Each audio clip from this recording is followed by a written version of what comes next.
I am so conservative. Rationalize in my head. These are things I read in And the I'm going to talk scripture. about Willow Creek. Okay. Willow Creek, a few years back, had Remembered invited. at the time when Will Rogers said, I don't belong to any organized religion. I'm a Baptist. Yeah. I am so conservative. If you didn't jump to conclusions, you might not get any exercise.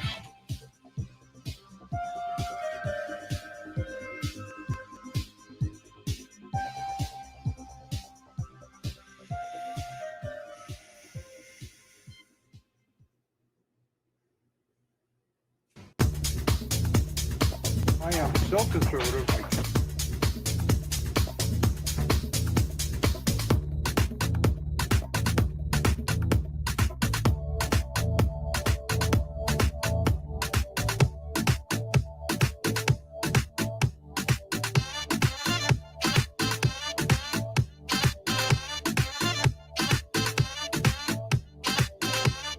I am so conservative.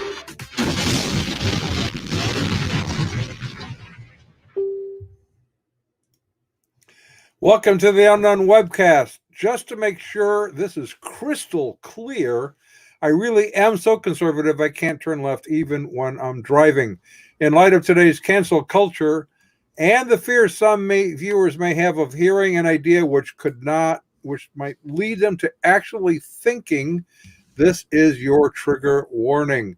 This is not a safe space for those who may be easily offended by having their ideas challenged. Today is July 28, 2020, and this is broadcast number 200, Ron, number 200. 200. Hey, Our friend and associate. where's the confetti? Pastor, yeah, really. Our pastor and associate, Pastor James Pittman, is joining us to talk about social justice and the gospel and insists that social justice is not the gospel. My name is Don Vino, and I am the president of Midwest Christian Outreach Inc. in Wonder Lake, Illinois, which produces the Unknown Webcast, and a researcher, senior researcher, senior researcher, resident COVID-19 tracker, and co-host is Ron Hensel, who will introduce the sponsors of today's webcast. And here is Ronnie, baby. Greetings from sunny. Well, actually, it's kind of cloudy lately. I think some kind of frontal system's going through. But greetings from Florida, where the palm trees came out, saw their shadows, and now we have 12 more months of summer. Our sponsors for this webcast include World's End Theology Outlet, your one-stop resource for half-baked heresies, dubious doctrines, and other ideas whose time has gone. World's End Theology Outlet, and Where's the Outrage? The game where the woke, shall inherit the earth, unless, of course, they're white males. And if you enjoy this webcast, or if it annoys you greatly and you want to inflict it on someone else, to ensure continued access, please go to MidwestOutreach.org, click the yellow donate button, and contribute as you feel led. And don't forget to subscribe to us on YouTube. So, yes, don't forget. Now, I also want to say down in the description, see, I want to point down there, down in the description box. There's a description down there? There is a description box down below this. You can look at it. You can't look at it, Ron, because you're busy doing the show. I'm kind of busy. Yeah, but down there, we have a few things. One is a link to our donate button if you want to make use of that.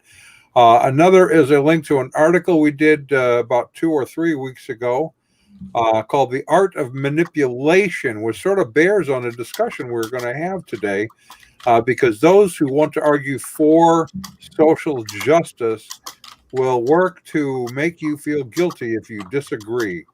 Oh. And Ron, we hear you typing away. Sorry.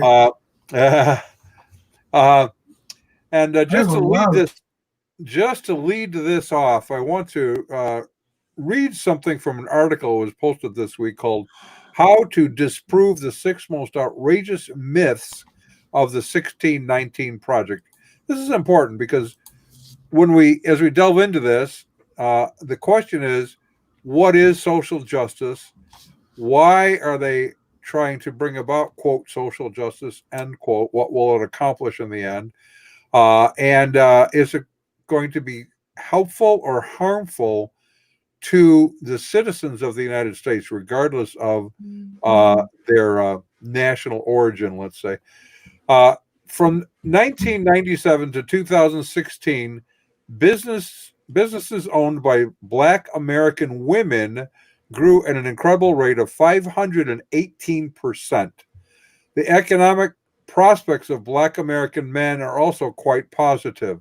Economist Robert Cherry found the employment rate of Black men between the ages of 20 and 24 surged from 46.9% in 2010 to 60.2% in 2017. Academically, Black Americans have realized tremendous gains, with more than 4 million of them holding a 4-year college degree. Research further suggests that Blacks with a doctorate out-earned similarly educated Caucasians. Nearly a year since Anti-American 1619 Project was unveiled, far too many of its egregious historical falsehoods have blindly been accepted by the media. So it sounds like Black Americans have substantially prospered, moving more into the mainstream. And I would say there's probably the reasons for this probably date back to the 90s. Now this is anecdotal on my part, but I was both working at an evangelical college, and I was studying for a master's in biblical studies. And I was thinking Wheaton was actually getting ready to implement a PhD program. The problem with getting a PhD is, what do you do with it once you get it?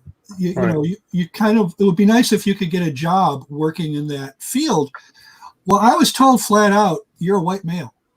Right. Okay. Every evangelical college and university in the country had a huge diversity push going on. And I knew that personally because I was working in fundraising. I was sending out grant proposals for diversity scholarships. So we were trying to increase our minority population in the student body, and at the same time, the faculty was and they succeeded largely at Wheaton and other places to increase their minority population on faculties. So I was told flat out, your chances of getting a job with a PhD as a white male are not looking good at this point. I mean, it's not impossible, but first of all, I was also a little bit older, so I was going to be competing. The whites I was going to be competing with were going to be younger. Right. Okay. And on top of that, I was now going to be competing with more minorities because that was going to be the push. So that was one of the things that factored in. I didn't resent it or anything. I didn't think, well, this isn't fair at the time. I still don't think it's unfair personally. If that's what they wanted to do, that's fine with me, as long as you get good professors, that's great. So I think when we look at those numbers, I think there was a conscious push in certain parts of the economy toward that to try to be fair, to try to be equitable, to realize that, hey, maybe, we have to do a better job. But of course, now we're finding out that it was never enough. Yeah. We're finding out. Okay, so with that, we're going to introduce James now that we've captivated the first few minutes of this, which to me was important. Your experience on that perspective, I think the response to the 1619 project is very important, because that is what is now being taught in grade schools and high schools in some parts of the U.S. Public education, which most of it is completely false. Pastor James Pittman, good friend, someone that I love to meet with and argue theology about. There's a lot of areas we disagree over. Not that you and I disagree on anything. Yes, well, you and I disagree, and we cordially disagree. Pastor James and I get a little vocal at times. Oh, no. It's important. It's important for this reason. The Christian faith is easy to understand. The essential doctrines, as the late Dr. Norm Geisler would say, the main things are the plain things, and the plain things are the main things. We all three completely agree all the way down the line on those issues. We don't agree on other issues, and they are fun to kick back and forth and recognize that it's okay to disagree. Oh, there you go. And see, that's part of the problem that we're having today as a culture is you're not really allowed to disagree. You will be canceled if you disagree. So, Pastor James, your contention is social justice is not the gospel. So let's start here. Can you explain what social justice is so that we have a starting point? I can. The problem is most people who buy into the ideology can't. So when you talk about social justice, that's built upon what's called critical race theory, which actually comes out of critical theory that was applied to race. And so what you have here, I apologize. I'm at the church. I may have to go in and out just for a few seconds because some contractor showed up earlier. But what you have here is you have an ideology, which I believe is Marxist at its core, that divvies up the world a little differently than the church, than the Bible divvies up the world. It says that you have the oppressors and those who are oppressed. Within the ideology, they remove the concept of God. They remove the concept of right and wrong, sin and repentance. They remove the concept of being accountable to an almighty, holy God. And they basically break it down into humanistic, just humanistic parameters, humanistic lenses. And so it's oppressors and oppressed. Well, that actually crept into the church through critical race theory, by which now social justice, I'm sorry, not just the church, but in the culture, critical race theory. And so now you have no longer those who follow God, acknowledge God. You no longer have the fundamental understanding that the United States was built upon, that we are endowed by a creator. No, that's now gone. It is now just simply the oppressed and oppressors. And so when they did that to the culture, now you have social justice that comes out of the critical theory and critical race theory that has now crept into the church. And now the church is now, well, we'll get into that. Organizations calling themselves the church now has adopted language and worldviews that are foreign to the scriptures. Now they want social justice instead of the justice found in the scriptures.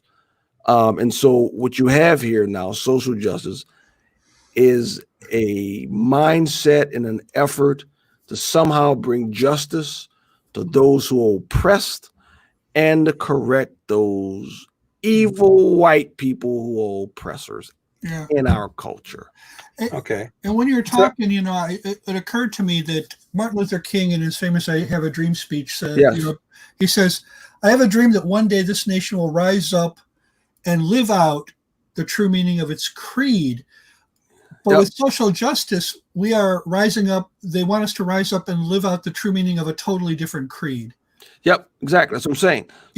So when Martin Luther King does that, his goal was to ask America. You remember the famous thing? They've written a check, but sad to say, the check has come back funds insufficient, right? Right. And the people who are now buying into what's going on right now. I don't want to reveal the conversation, but in so many words, the African Americans we know, they have now even rejected Martin Luther King. Really? You're kidding? No. Seriously? They no. I can't. It's like look at how far down it's gone. I mean, they're openly doing it now. I mean, just think about the simple. One of the most famous lines from the speech: "We judge a man not by the color of his skin, but the content of his character." That's gone. Right. They have to reject that. Gone. That is no longer here. That's gone. So, I mean, this is the man who got us where we are today. He got us. He did amazing things. Now, okay, he wasn't perfect. He was a sinner like everybody else. Okay, and his theology was a little off, but that's and that's true too. Yeah. But I mean, John, the founding fathers, they didn't have great theology, and they were sinners. No, they didn't. Yeah, absolutely. It's pretty awful theology. Many of them, and so but I resonated with rising up and living out the true meaning of the creed. Of the national creed, which is all men are created equal. I resonated with not judged by the content of the skin, but the color of the skin, but the content of the character. Those are all very important values for me growing up. And they want to get rid of those? They want to flush them? No, have you come to look at the news? Yeah, They don't care. right. They don't care. Yeah. Well, they have created a false narrative, which is one of the things that Pastor James was alluding to. And part of that is they are, quote, still suffering for slavery that happened, 400 years ago. Okay. Yeah. I thought it would be interesting. And so I have a quote here. This is posted online a few days ago. There's a link for it. If you look down in the description box, where's my hand at? There's my hand. In the description box down there, I have a link to this letter from Frederick Douglass. Ron, who's Frederick Douglass? You're asking me? Okay, he was a former slave who campaigned for abolition. He's one of the most, probably in the first half of the 19th century. You don't get more famous in terms of being an African American than Frederick Douglass. You don't get more influential politically. He was just amazing. Had become very articulate, founded a newspaper and a number of other things. He says he stole his head Really? when he ran away. Yeah, it's pretty interesting. But 10 years after he had run away, by the way, prior to, he had actually sent his former slave master the money for his purchase price. Wow. So he's legally a free slave. It was amazing. So he wrote to Thomas Auld, who had been the man that was a slave owner, and he says this is the last paragraph. And it's hard for me to get through it. James knows I read it earlier and I started tearing up a little bit. The letter is profound to me because he's writing to him as someone who was evil to him. And he talks about his personal Christian faith. He talks about his grandmother, who at that time was, if she was still alive, was 80. And he said, send her to me. If she's still alive, she's not worth much to anybody else, but I would love to take care of her for the remainder of her days. He asks about his sisters and other things. And then he closes the last paragraph with this. I will now bring this letter to a close. You shall hear from me again unless you let me hear from you. I intend to make use of you as a weapon with which to assail the system of slavery as a means of concentrating public attention on the system and deepening their horror of trafficking in the souls and bodies of men. I shall make use of you as a means to exposing the character of the American church and clergy, and as a means of bringing the guilty nation with yourself to repentance. In doing this, I entertain no malice toward you personally. There is no roof under which you would be more safe than mine, and there is nothing in my house with which you might need for your comfort which I would not readily grant. Indeed, I should esteem it a privilege to set you an example as to how mankind ought to treat each other. I am your fellow man, but not your slave. Yeah. That is, to me, profoundly different than what we are seeing happening in Portland and Seattle and other parts of the country. James, what would you say about that?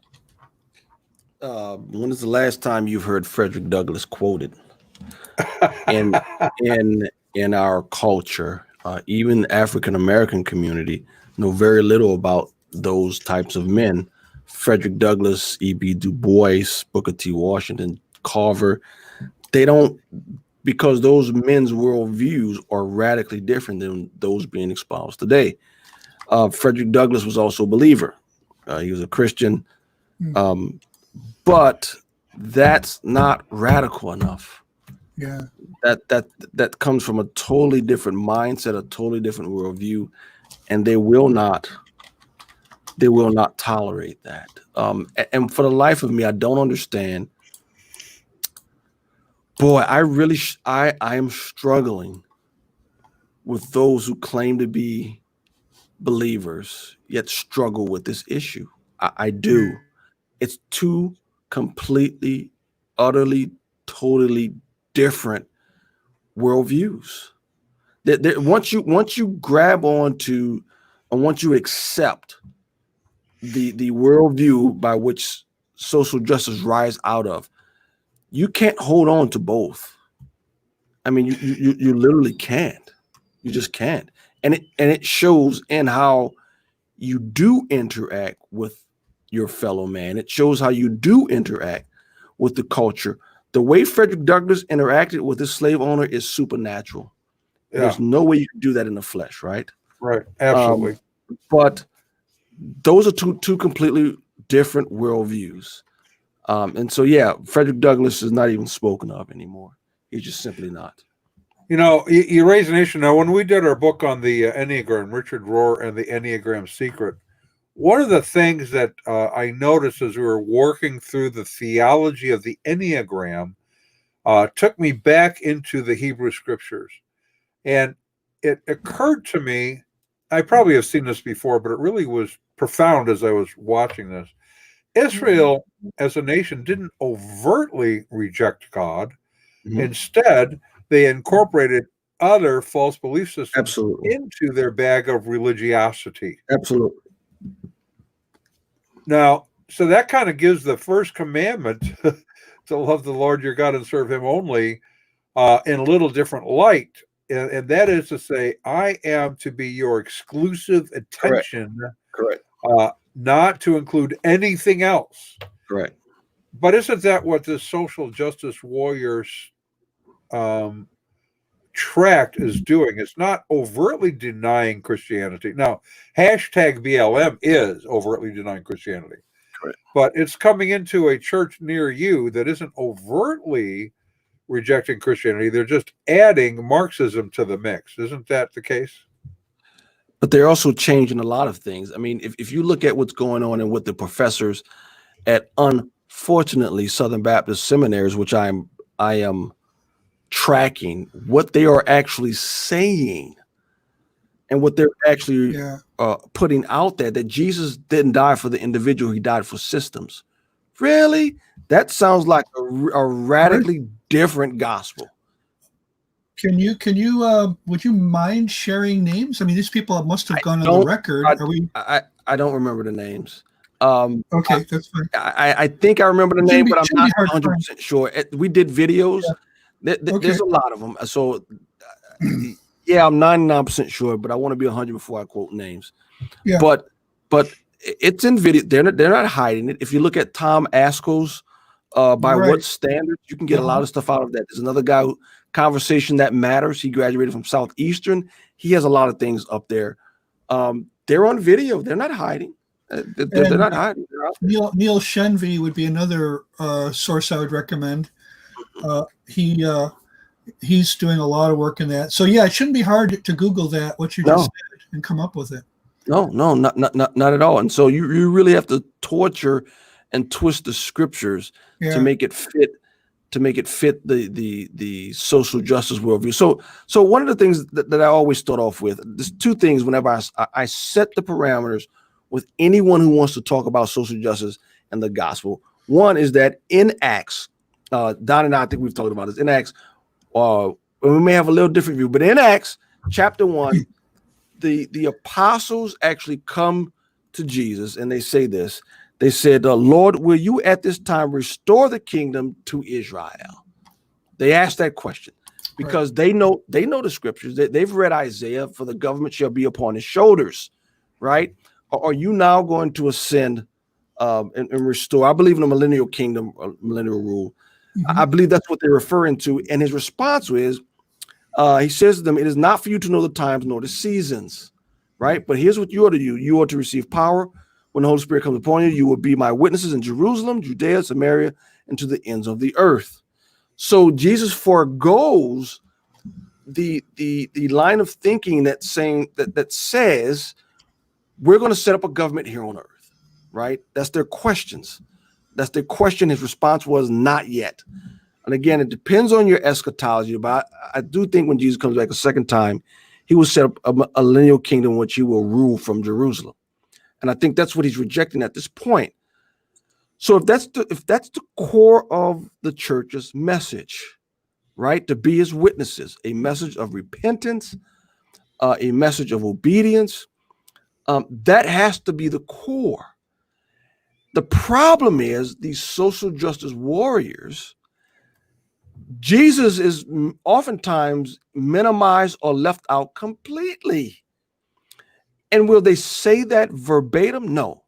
But what they'll begin to do is, well, we're not sure what God's view is on homosexuality.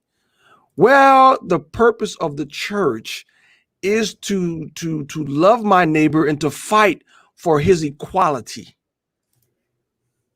I don't see that in the scriptures. And where's Jesus in all of this? Right? They get left behind. And so it's clear to see the difference in priorities the church described in the New Testament and the social justice warriors. That's one. The second one, I end with this.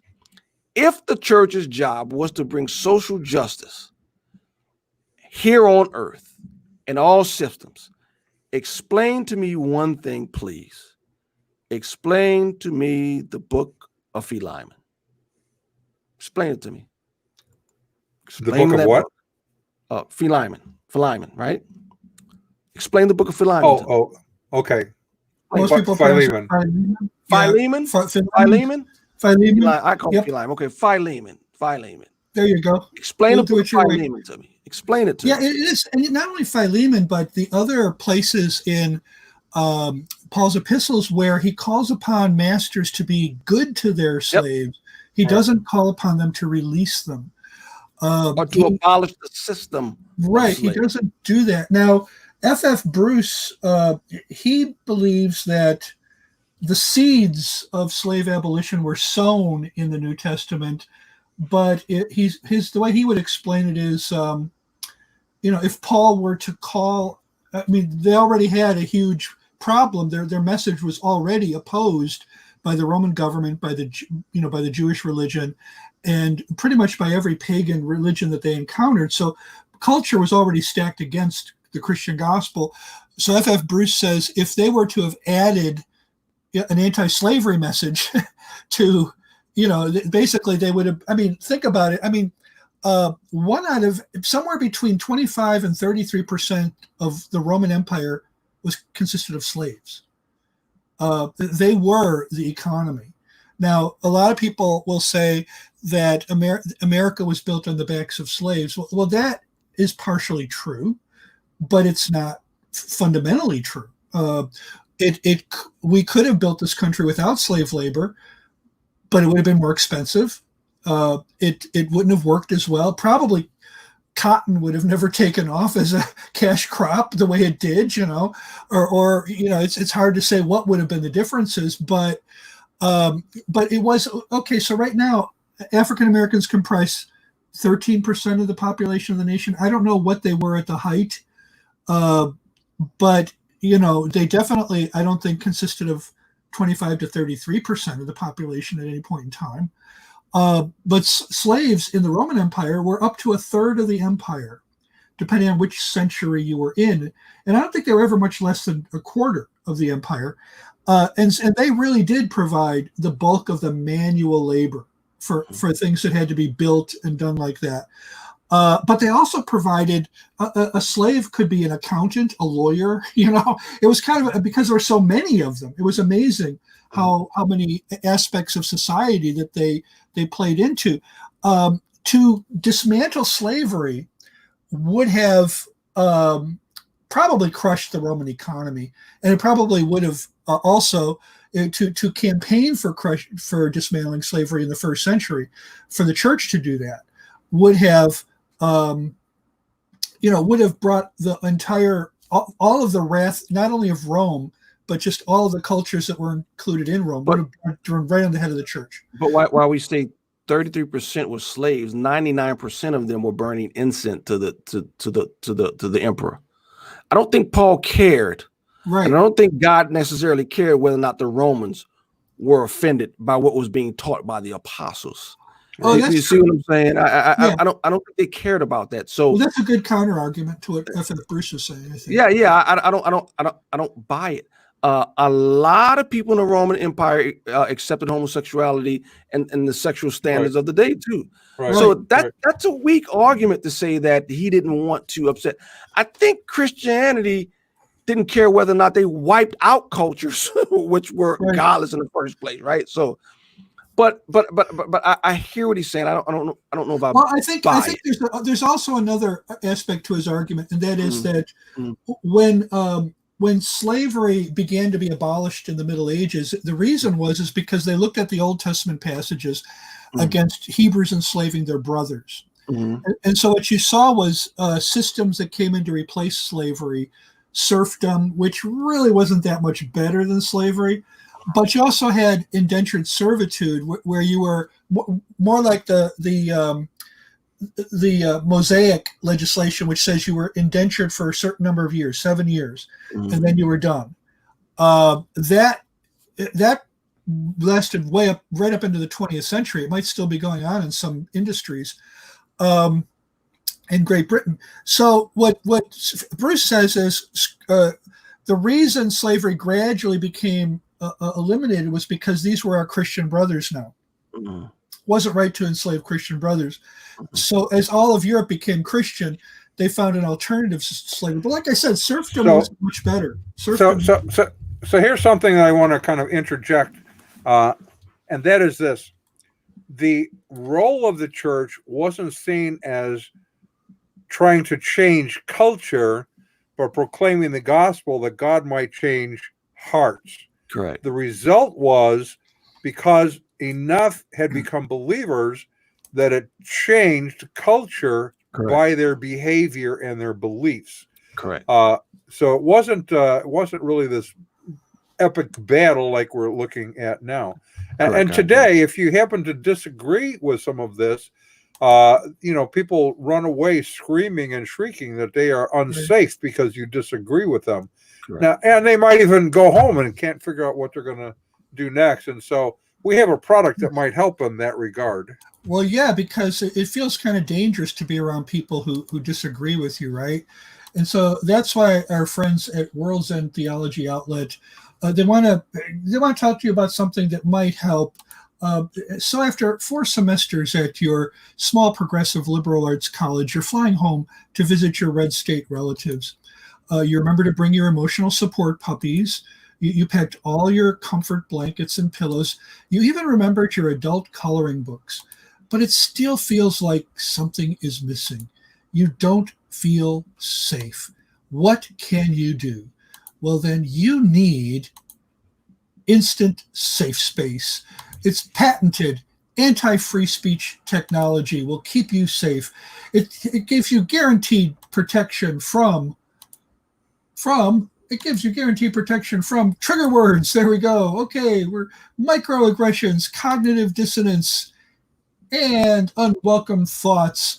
Yes, you will feel protected and you will feel safe with instant safe space. My computer is going a little bit laggy on me. Only at World's End Theology Outlet, your one-stop resource for half-baked heresies, dubious doctrines, and other ideas whose time has gone. Yes. So you want to feel safe. Your computer doesn't feel safe. Well, James, since your contention is social justice, you're not saying we shouldn't carry out biblical justice, right? You're not saying that. You're not saying we should discriminate, right? Correct. I'd like to read a little excerpt from something that I thought was profound. It's by an atheist, and it kind of bears on the question of social justice and the gospel. Tom Holland wrote an interesting book called Dominion, How the Christian Revolution Remade the World. And an interviewer by the name of Jonathan Van Maren writes this, quote, he quotes him, while studying the ancient world, Holland writes he realized something. Simply, the ancients were cruel. Their values utterly foreign to him. The Spartans routinely murdered imperfect children. The bodies of slaves were treated like outlets for the physical pleasure of those with power. Infanticide was common. The poor and weak had no rights. How did he get from there to here? It was Christianity. Holland writes, Christianity revolutionized sex and marriage, demanding that men control themselves, and prohibiting all forms of rape. Christianity confined sexuality within monogamy. It is ironic, Holland notes, that these are now the very standards for which Christianity is derided. Christianity elevated women. In short, Christianity utterly transformed the world. In fact, Holland points out that without Christianity, the Western world would not exist. Even claims of the social justice warriors who despise the faith of their ancestors rest on the foundation of Judeo-Christian values. Those who make arguments based on love, tolerance, and compassion are borrowing fundamentally Christian arguments. If the West had not become Christian, Holland writes, quote, no one would have gotten woke, end quote. Yeah. What say ye? That was a mouthful. Where should I begin? Wherever you want. Where do I begin? It is true 100% that even if the founders and a lot of the people who signed the Declaration weren't, as we would call them, hardcore believers, they had a Christian worldview. Yeah, that is clear. That is how it was built upon. This country was built upon, and again, one of the greatest achievements of this country was that I love history.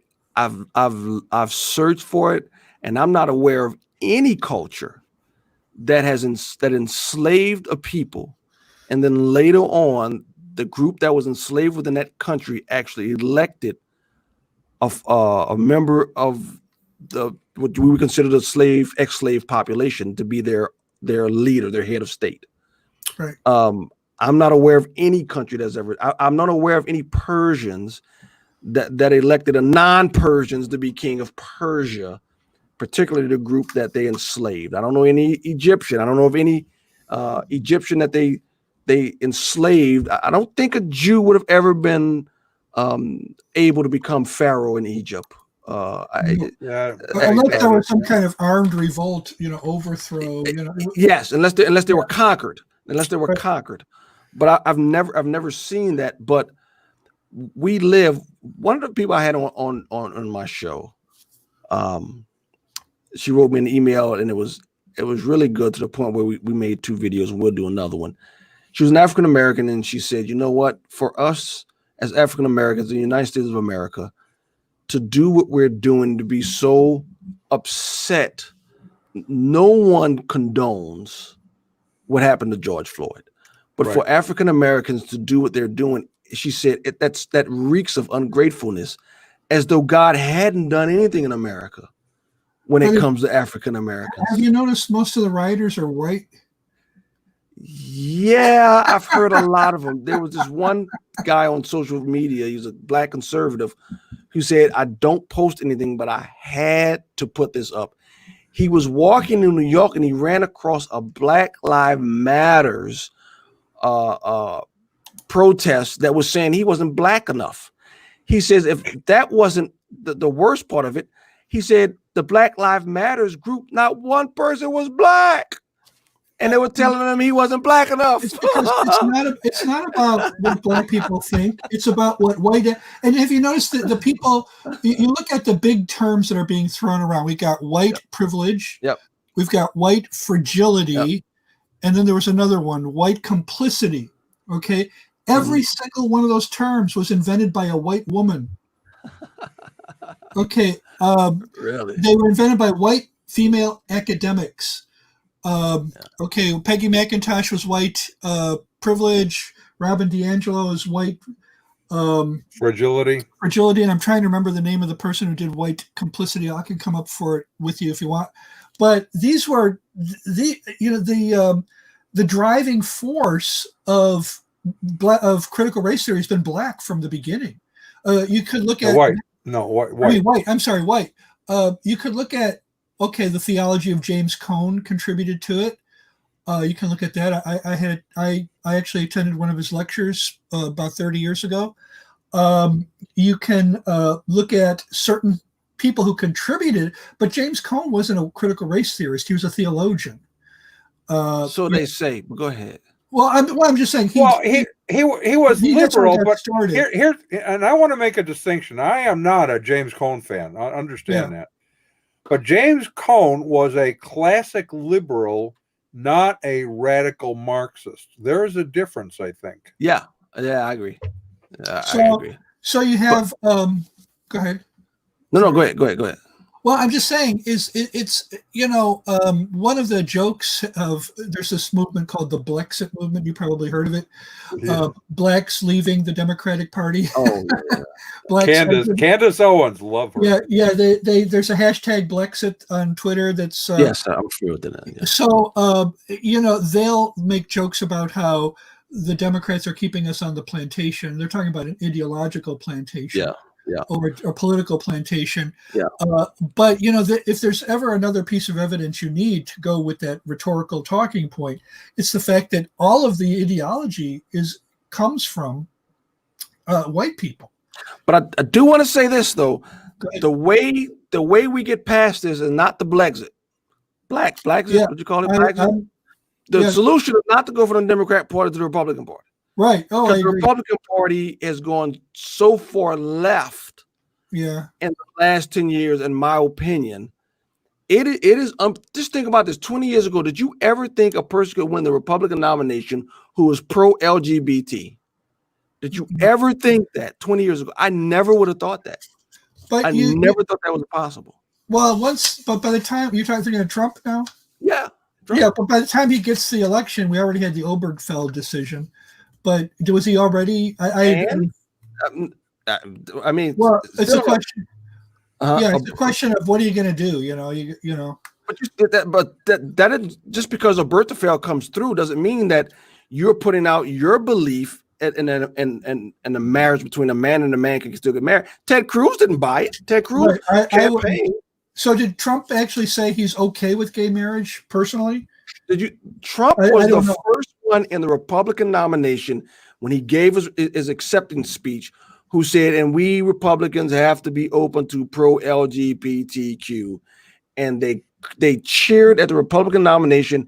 And he said, that sounds so good to hear they're at a Republican convention, us being pro-LGBTQ. Right. So no, he clearly is. So yeah. Well, but again, would you ever have thought that 20 years ago? I would not have. I didn't think gay marriage would ever become the law of the land. And technically it didn't. I absolutely did. Technically, it never has. It was a decision 5-4 men in black robes. That's not how laws are made in this country. But when you accept the false notion that 5 people can make law from the bench, we were doomed then. We were doomed then. Whenever it actually went on a ballot, even California, it went down in flames. It had to go through the system. But go ahead. 25 years ago, yes, Joy and I said at a conference and a Q&A period that gay marriage would be legal within a quarter century, and soon to follow, pedophilia would be accepted as normative. We are moving in that direction right now. Yeah. Now it has the force of law because people, in my opinion, don't understand the Constitution that 5 men in robes can't do what they did, but they do it all the time. Well, we had Roe v. Wade in 1973. They should have stopped. They should have stood up and said no. Right, they should have. But now, one by one, states are passing laws that go against Roe v. Wade, and they're sending them to the Supreme Court to be tested. So now people are beginning to realize, wait a minute, all that decision did was it overturned one law in the state of Texas. Right. That's all it did. We can come up with laws to get around that, whatever it was that they were arguing. So anyways, yeah, I agree. So I want to go back to our main theme, which is social justice is not the gospel. So Pastor James, let's start here. Lay out clearly and succinctly for those who are viewing, in case they're unaware of what the gospel is, and then we can touch on why social justice is not the gospel. Okay. So you have in the scriptures, you have the account of Lazarus and the rich man. right? And at the end, he says, please go tell my brothers, don't come to this place. And Father Abraham says they have Moses and the prophets. He says, no, but they'll listen to someone rise from the dead. Moses says they have Moses and the prophets. Abraham says they have Moses and the prophets. If they won't listen to Moses and the prophets, they won't listen even if someone rises from the dead. The gospel is only good news if you accept Moses and the prophets. It's only good news. Why is it good news? Because man stands condemned before holy God. Without the blood of Christ, man will spend eternity satisfying infinite wrath in the lake of fire. Once you understand that reality, that Noah is not a nice, cute children's story.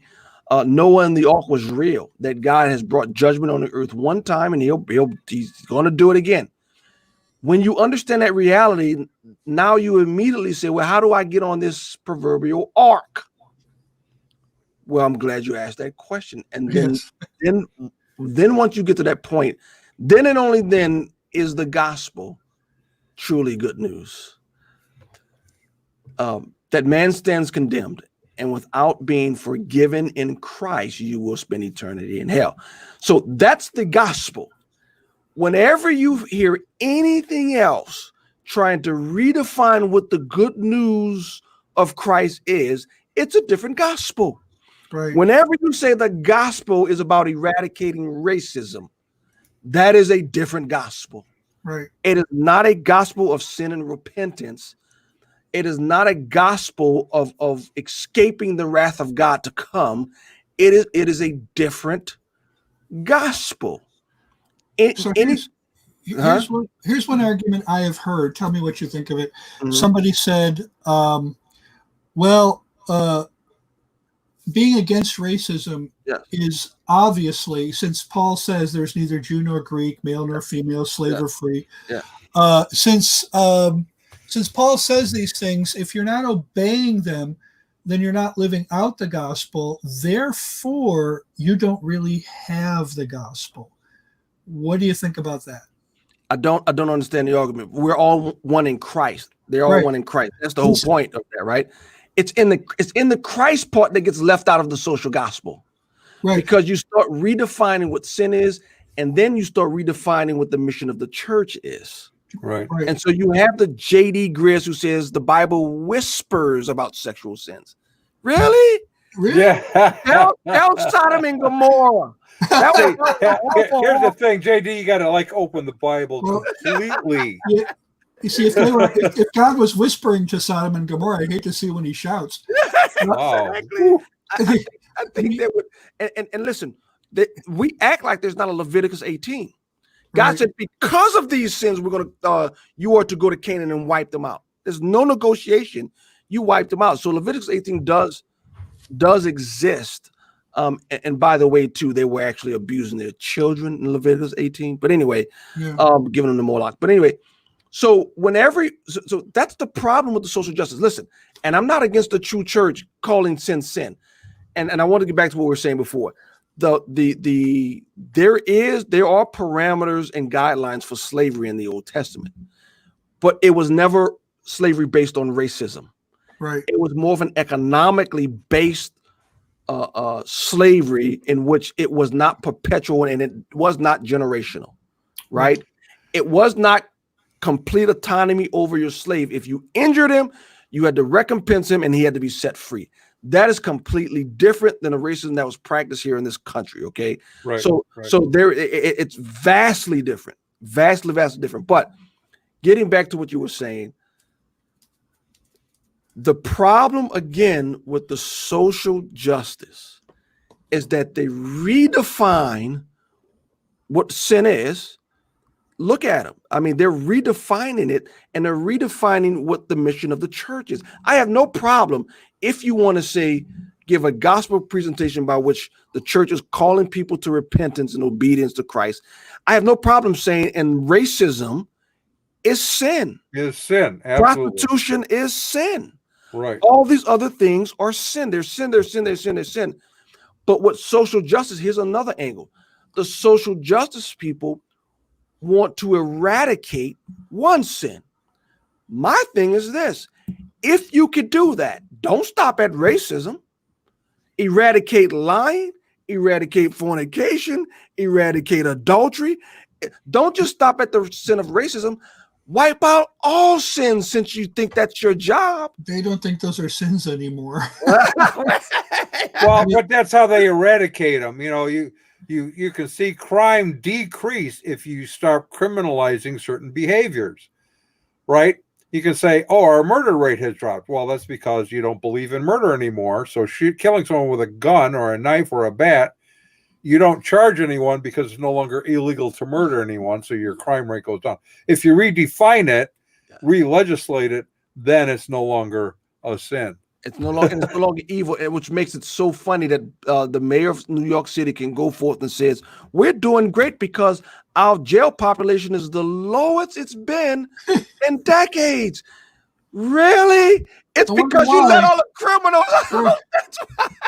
You got more murders than you've had in decades in New York. You can't make that up. I see liberals on TV saying, well, actually, the murder rate is up in New York, but the crime rate is decreased. To which someone says, last I remember, murder is a crime. Yeah. How could murder be up and crime be down? But these are the goofy arguments that are now being made in our culture, which is the real scary part of it. I mean, it's as though people have lost all true understanding. If you think about it, they believe everything boils down to power. Oh, exactly. And that comes out of the critical race theory, oppressors and really, those who are oppressed. Absolutely. Power is really the only fundamental reality to these people. And therefore, what are they trying to get? So, basically what we're seeing right now in Seattle and Portland is this is what happens when critical race theory gets power. Yep. Right. This is what happens. Absolutely. And it's going to get worse if they are allowed to continue. Yeah. And I mean the Marxists. Right. We've only begun. At some point, people were just kind of wondering, can we turn this into a game? All of this that we're seeing going on. And maybe we could market it and benefit financially from it. Yeah, well then, it would be, our social time would be more interesting, don't you think? I think it could, yes. We could have more fun. So we have some questions. Have those boring family dinners become unbearably tedious? Do you wonder when someone will invent a board game that gives your life a real purpose? Do you want to be part of something bigger than yourself while remaining the center of your universe? Well, then we have just what you're looking for. Where's the outrage? The game where the woke shall inherit the earth, unless, of course, they're white males. And where's the outrage? There are no unfair, inequality-promoting dice. The rules for taking turns are quite simple. Each player gets points for being in an oppressed group. Turns are taken in the order of the most points. Next, you choose a bankroller, also known as the game's George Soros. The George Soros distributes the game cards. And once that happens, you're ready to begin. Each player chooses a game piece and places it in the forward space. So let's just take one of our players. Briannold is an African-American, Native American, non-binary, transgendered former female whose pronouns are Marx, Engels, and Lenin. So since there are no dice, Briannold just decides to move to the Christian-owned bakery, where Briannold grabs a free lawyer's card and then camps out and occupies the Christian-owned bakery space. At that point, Briannold is free to make another move. So Briannold goes down to the corner where Briannold just blows off those fascist white supremacists and their stupid free speech by taking an entitlements card. The fun is just beginning. And where's the outrage? The game where the woke shall inherit the earth. Except white males. Those are the ones that don't. And that's by the Real McCoy Gaming Company. The Real McCoy, right? MCOI. MCOI. I do have a question. I think Penjamin said on the comments, he says proverbial arc. I think I know where Don and James disagree. I don't understand that. Talking about James White?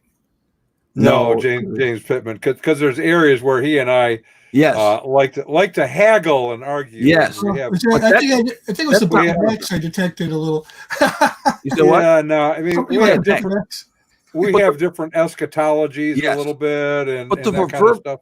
But the proverbial ark, I don't understand. We don't disagree on the ark. Don, you do believe there was a real ark, right? I mean, Oh, absolutely. I believe there's yeah. a real ark, and I think only 8 people made it through those waters. I agree. Right? Yeah, I don't see when I say proverbial ark, Peter uses that. He's not Jesus is the ark now. So Yeah. So Peter uses it in that It's sense. symbolical. Ark, yes, it's symbolical. So Jesus is the ark of the well, and how does one receive the gospel? Well, it's clear. It is everyone confess with your mouth Jesus is Lord and believe in your heart that God raised him from the dead. So you make public proclamation, you receive it, you believe that he is fully God and fully man and that he was physically raised, and you acknowledge that. And that is how salvation comes. So Benjamin mentions corporate election term, and I think he might be thinking of what James said earlier about electing, what do you call it? Like systems instead, or God. I don't know what Panjam's thinking of. I'm a Calvinist. I believe in individual election. I think Don might be more comfortable with, I don't know. Well, I'd be more comfortable with just not self-identifying. I'm just predestined not to be a Calvinist, and I can't fight God's will on that matter. But I told him he was predestined to become one. So, we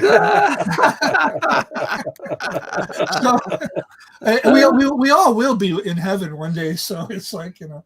Well, and you know what? Here's something that's important, and we're just getting into right now, and that is this: we can disagree on the mechanics of how God does stuff. Mm-hmm. Because you know what? We are just taking our best guess based on what we think we find in Scripture. It isn't like God said, by the way, guys, Calvinism is how. He doesn't do that. Yeah, he does in First Peter, but I'm good. Yeah, and Acts. What is Luke, right? He goes here's what we can definitively say. God does not hold individual believers accountable for what other believers may or may not do. That's number one. Number two, God does not hold the church accountable for what unbelievers do in the cultures in which they reside. Would you agree with that? Talking to me? You talking? Yeah, talking to you, talking to James, talking to both. Well, yeah, we agree. We agree on that. That's why we're here, I hope. Well, it is. Absolutely. And this is really important because one of the things that we keep hearing from social justice warriors is the church should not have allowed, and pick it, whatever it is. In this case, it could be slavery. In this case, it could be mistreatment of African Americans in the 1920s, 30s, and so forth. Is some in the church responsible for some of that? Absolutely. Yeah. Because we're still dealing with sinful human beings.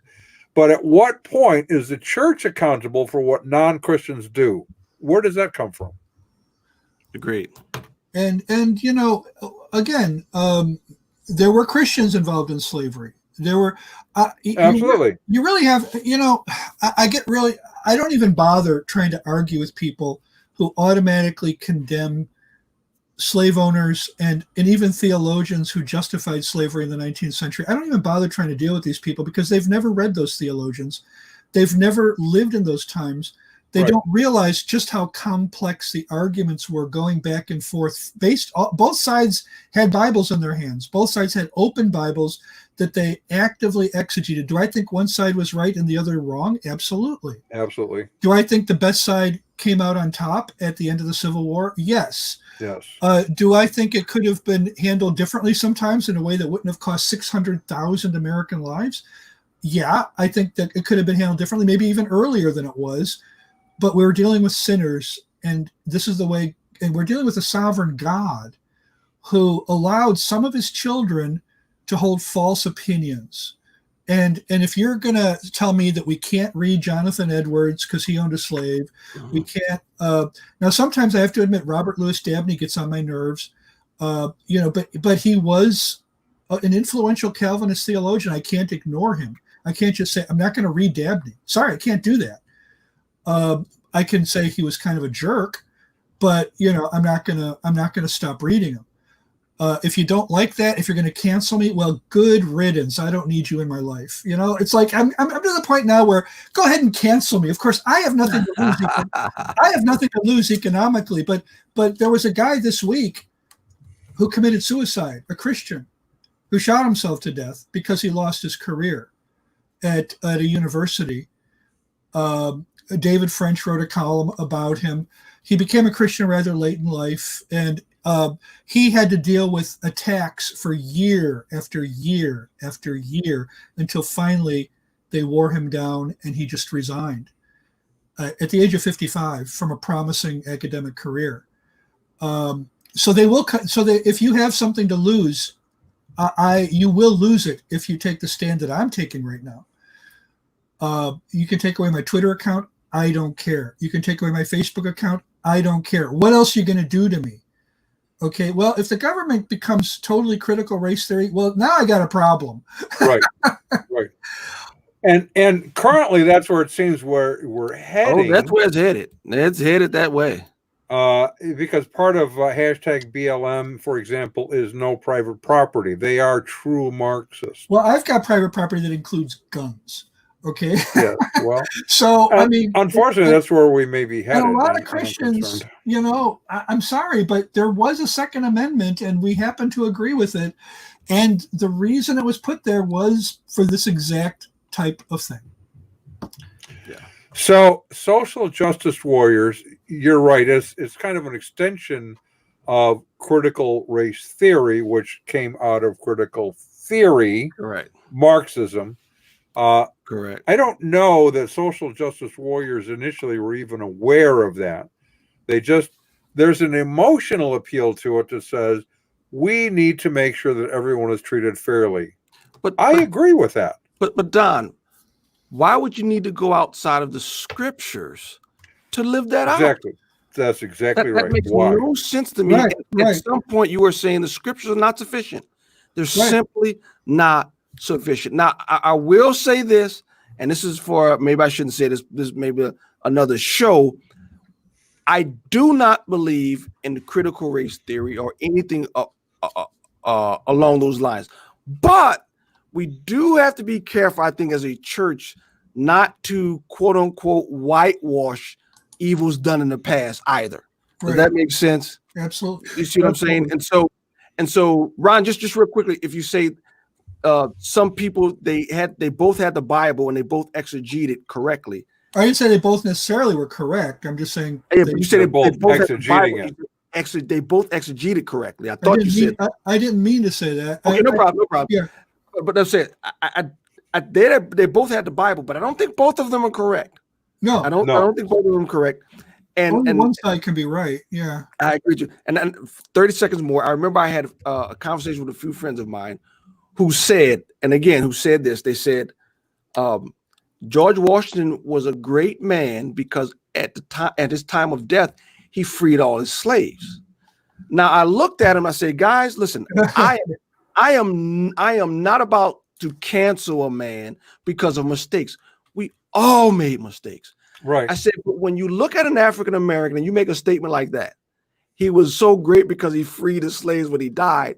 Why couldn't he have done it while he was living if he was so great? Why did he have to wait till he died before he? Go ahead.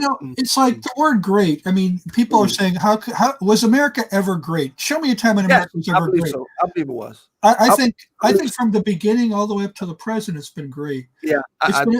Now, the word "great" has different meanings, but you take the city of Nineveh in the Old Testament. It was the capital of a very cruel and unjust empire, the Assyrian Empire. Correct. And yet three times in the book of Jonah, God calls Nineveh that great city. Great city. Right. 3 times. Now, so what do we mean by great? Well, if you had to be there, you had to actually see it to know what the Lord meant. It was a great city. It didn't have maybe great people in it, but it was a great city.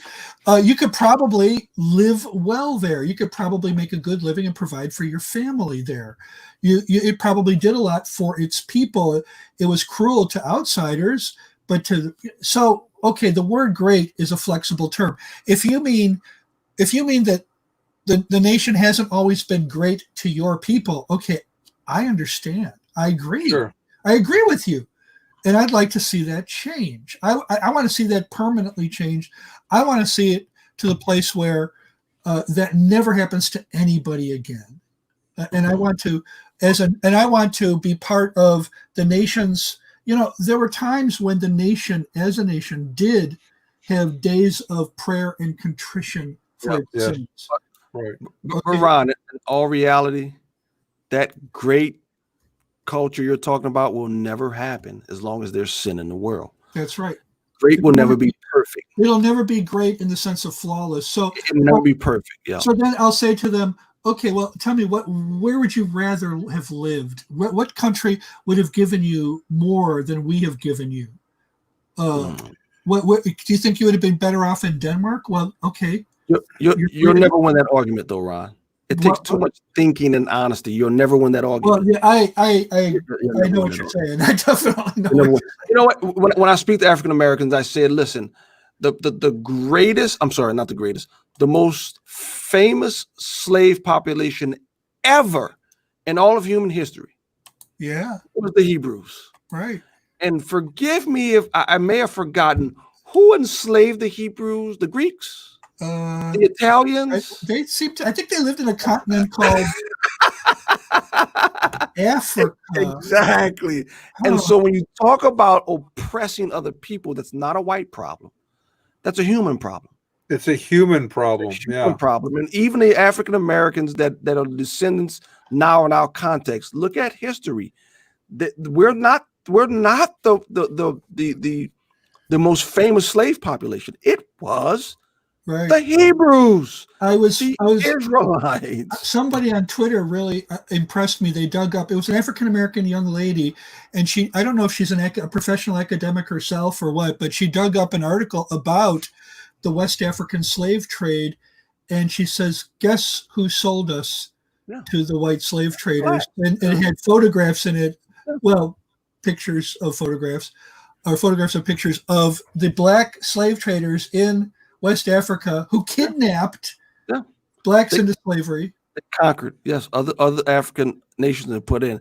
Les Reginas, Louisiana is the greatest state. But anyway, and Kenami is also, he's Jewish, so he wants to know where are my reparations. I want to repeat something I started off the program with. And I want to compare it with some of the other nations where slavery has, or it continues to be, China. In fact, we were talking about hashtag BLM and their growing net worth. And you had mentioned something about a fairly phenomenal number that's being given to them by slave labor. Who was that? I'm sorry. Say that. You talking about me? American Majority is an organization who has written about this extensively and said that Forbes actually picked it up, that 83 American countries are profiting off of the slave labor in China. So remember, there's this famous video in China, people are blindfolded on their knees and they're herding them off into trains, and they're asking the Chinese ambassador, what's going on here? Where did you get that video from? I don't what's going on? I don't know. They're going off in camps by which they're slave laborers. And an American Majority, he was on a news channel and he said, go to my Twitter account. I did. He listed 83 of American companies, Apple, Amazon, Nike, Fila, Samsung. They're all profiting off of the slave labor in China. And it's estimated at this point, Black Lives Matters is profiting off of this slave labor up to the tune of $2.7 billion to date. Ironic. I almost think God, and here's me, my eschatology, we differ a little bit on eschatology. I think God is revealing the absolute absurdity of the world today right before he comes in judgment. That's just me. I hope I'm right. I'm not. So I want to reiterate something I read in the beginning, because we've been talking about descendants in some cases, of those who were slaves. In other cases, Black Americans who moved here subsequent to slavery. But in all cases, something that has transpired in this nation that you cannot point to another nation where it's happening to the same degree, like Venezuela, for example. From 1987, this is how to disprove the 6 most outrageous myths of the 1619 Project. From 1997 to 2016, businesses owned by Black American women grew at an incredible rate of 518%. The economic prospects of Black American men are also quite positive. Economist Robert Cherry found the employment rate of Black men between the ages of 20 and 24 surged to 46.9% in 2010 to 60.2% in 2017. Academically, Black Americans have realized tremendous gains, with more than 4 million of them holding a 4-year college degree. Research further suggests that Blacks with a doctorate out-earn similarly educated 4 million. Caucasians. That's like 1 out of 3. Uh-huh. That's amazing. Yeah, it's huge I don't numbers. think the white population can say 1/3 of the white population has a college degree. I don't think Right. so. Nearly a year since anti-American 1619 Project was unveiled, far too many of its egregious historical falsehoods have been blindly accepted by the media. So the myth is outweighing the reality because far left are propagating it. None of those Black entrepreneurs located their businesses in Seattle or Portland. I think they're probably gone by now. Well, some were, and that was part of the problem, even in New York. I mean, they're destroying Black businesses. Don, you will never win that argument, though. I mean, I won't say never, but in today's climate, you will not win this argument. You can be right, you just won't win. Exactly. Yeah. You know what? That's not my objective. My objective is, how can I proclaim the gospel? Correct. How can I disciple new believers into the faith to live the Christian faith in spite of the circumstances around them? We really are in a culture more like the first century than any time in between then and now. Some people have their minds are like concrete. It's, permanently set and all mixed up. You're not going to get through. But when we talk about these things, when we make these arguments, there are people listening. Yes. People on the fence, people confused, people, and that's really who we're making them for. We're not making them for the people who will just adamantly refuse. I mean, I was listening to the hearings.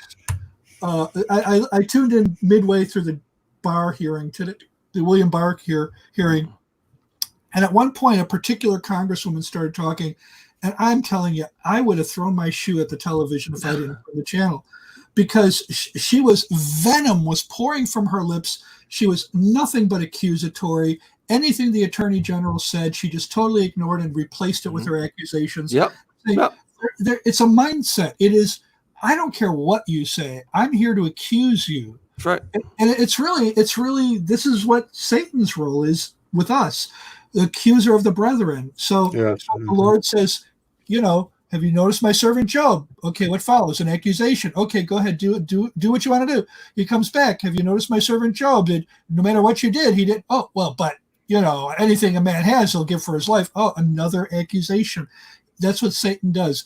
He fought you prove his first accusation wrong, he follows up with another one. You prove that one wrong, he follows up with another one. That's the modus operandi. And with that, gentlemen, we have really run over more than normal. Even we were just having too much fun. James, if anyone wants to see your YouTube channel, where would they go? Go to For Such a Time as This, or you can email me for sucha@gmail.com. We are growing even in the face of opposition.